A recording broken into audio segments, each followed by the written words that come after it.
नमस्कार, मैं हूँ आपकी हिंदी शिक्षिका श्रीमती रंजना सिंह। विषय हिंदी, कक्षा 8वीं, पाठ 7।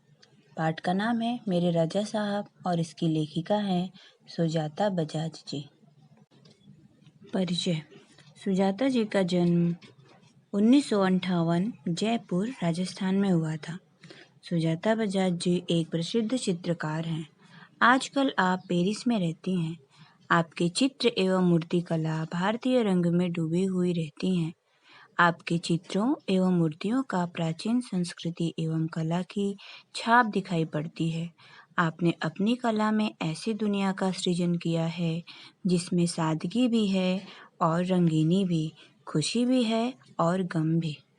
बच्चों, हमारा पाठ इस प्रकार से शुरू होता है। 23 जुलाई सुबह सुबह ही समाचार मिला, रजा साहब नहीं रहे। और यह सुनते ही मानस पटल पर यादों की एक कतार से लग गई। पिछले फरवरी की ही बात है, मैं दिल्ली पहुंची थी अपनी गणपति प्रदर्शनी के लिए। सोच रही थी कि रजा साहब शायद अपनी व्हीलचेयर पर मेरी प्रदर्शनी के उद्घाटन के अवसर पर आ जाएं, पर उस रात कुछ अनहोनी सी हुई।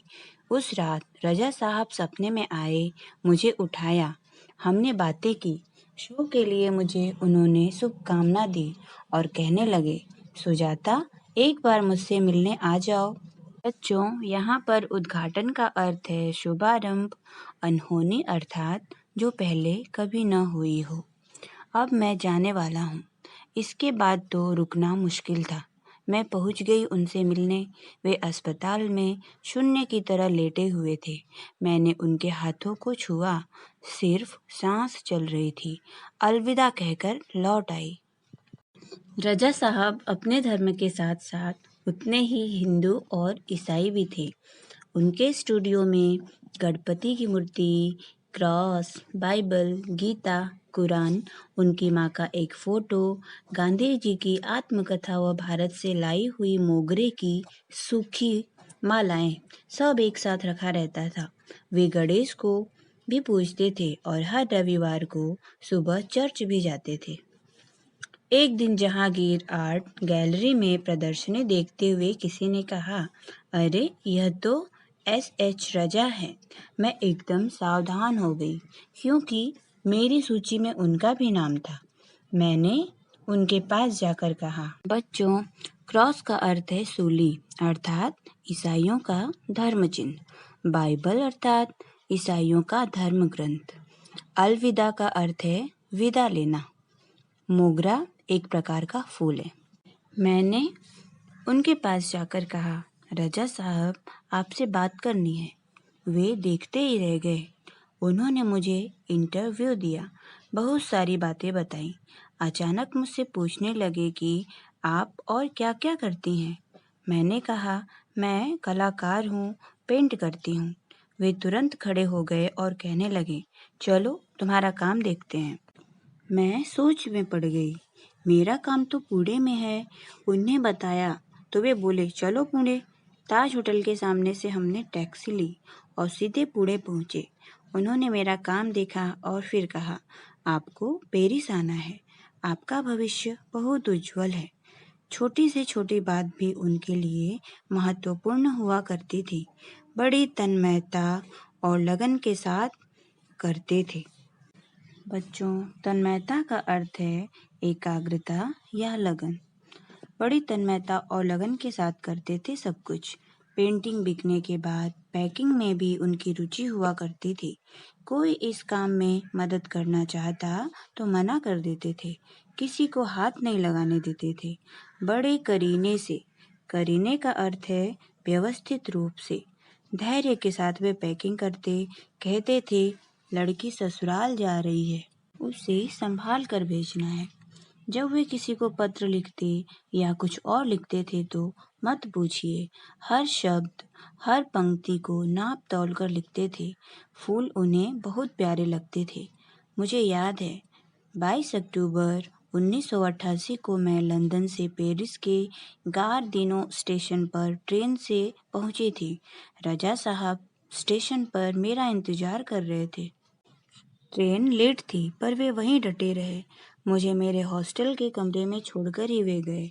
एक दिन मैं बीमार होकर अपने कमरे में पड़ी थी। रात 11 बजे रजा साहब मेरे लिए दवा भारतीय रेस्टोरेंट में खाना पैक करवा कर पहुंचा गए। मेरे घर वालों को फ़ोन करके कहा, आप लोग चिंता न करें, मैं हूँ पेरिस में सुजाता की चिंता करने के लिए। हर बार जब मैं या रजा साहब पेंटिंग पूरी करते तो सबसे पहले एक दूसरे को दिखाते थे। दोनों एक दूसरे के ईमानदार समालोचक थे।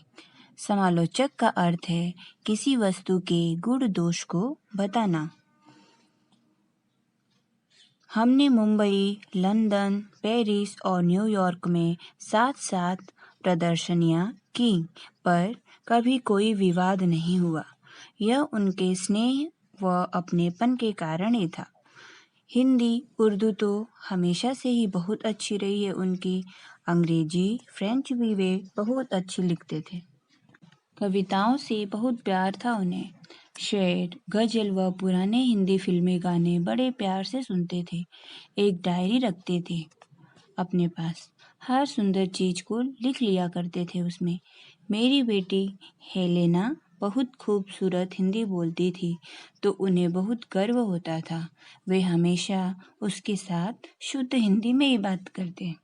रजा साहब को अच्छा खाने का बहुत शौक था, पर दाल चावल, रोटी आलू की सब्जी में जैसे उनकी जान अटकी रहती थी। मैं हफ्ते में एक बार भारतीय शाकाहारी खाना बनाकर भेजती थी उनके लिए, उनके फ्रांसीसी दोस्तों के लिए भी। रजा साहब के कुछ पुराने फ्रांसीसी दोस्तों को उनके जाने की खबर देने गई तो फिर से एक बार उनकी दीवारों पर रजा साहब की काफ़ी सारी कृतियां देखने का मौका मिल गया। कृतियां का अर्थ है रचनाएं। मैं हमेशा कहती, रजा साहब आप मेरे एंजल गार्जियन हैं। तो मुस्कुरा देते, पर सन 2000 के बाद से कहते, क्यों अब हमारी भूमिका बदल गई है, तुम मेरी एंजल गार्जियन हो, अब मैं नहीं। मेरे प्यारे बच्चों, प्रस्तुत पाठ लेखिका और कलाकार सुजाता बजाज तथा प्रसिद्ध चित्रकार सैयद हैदर रजा के विषय में संस्मरण है। रजा साहब ने लेखिका की चित्रकला से प्रभावित होकर उन्हें पेरिस आने के लिए प्रेरित किया था। पेरिस में रजा साहब लेखिका के स्थानीय अभिभावक थे। प्रस्तुत संस्मरण में लेखिका ने रजा साहब के व्यक्तित्व के अनेक पहलुओं जैसे कला के प्रति उनका प्रेम, युवा कलाकारों को प्रेरणा देना, अपनी कृतियों के लिए लगाव, सर्वधर्म समभाव आदि गुणों से पाठकों को परिचित कराया है। बच्चों, सर्वधर्म समभाव का अर्थ होता है सभी धर्मों के प्रति समान भाव रखना। सर्वधर्म समभाव कहलाता है अपना अपना धर्म सबको प्रिय होता है। हमें अपने धर्म के साथ साथ सभी धर्मों का सम्मान करना चाहिए। हमें सभी धर्मों के प्रति समभाव रखना चाहिए। इससे अपने धर्म के प्रति उदासीनता नहीं उत्पन्न होती, बल्कि अपने धर्म के प्रति हमारा प्रेम अंध प्रेम न होकर ज्ञानमय हो जाता है। बचपन से ही बालक को केवल अपने ही धर्म की शिक्षा मिलती है। उसे यही बताया जाता है कि उसका धर्म अन्य धर्मों से श्रेष्ठ है। मेरे प्यारे बच्चों, आपको हमेशा याद रखना चाहिए, सभी धर्मों में अच्छी बातें कही गई हैं। सभी धर्मों का सार और मूल सिद्धांत एक ही है। गीता और कुरान दोनों में एक ही परम पिता को ढूंढा जा सकता है। बाइबल और गुरु ग्रंथ साहब दोनों में उसी ईश्वर को ढूंढा जा सकता है जो समस्त जीवों पर दया करने वाला है। सभी धर्म ईश्वर दत्त हैं। बच्चों, आपके लिए गृह कार्य है। सभी गृह कार्य हिंदी पुस्तिका में लिखना है। कठिन शब्दों के अर्थ दिए गए हैं, आपको याद करना है, लिखना है और शब्द वाटिका भी लिखना है। प्रश्न 1 है संजाल पूर्ण करो। प्रश्न 2 है कृति पूर्ण करो। प्रश्न 3 है सूची तैयार करो। धन्यवाद।